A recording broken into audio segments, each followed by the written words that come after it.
how much time you spend to generate one lead, and the quality of that lead determine how effective your marketing is.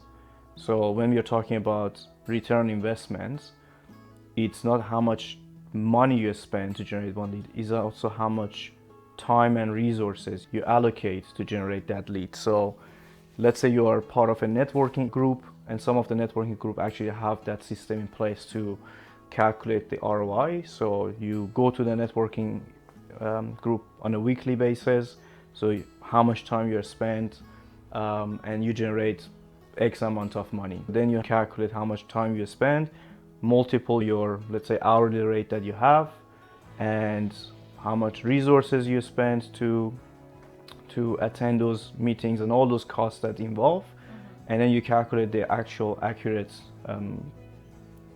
actual ROI. And then that's the same way pretty much how we do with different channels in digital marketing space. So we try to figure out how much you, for example, allocate, budget you allocate in, let's say, Google Ads, for example, and then how much Google Ads contribute into your sales. And then that's the ROI, for example, for Google Ads. That can be for other paid channels. And that can be for example, like social media platforms. Again, with social media, about how much you're paying.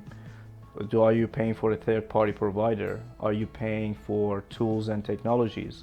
Are you paying for to create content? Are you paying for your employees to, for example, run the social media? So we calculate all those costs, and then you figure out the return. So that return for some of the channels may not be direct, because we have direct response marketing, which is like with some of the paid channels, it's direct response marketing.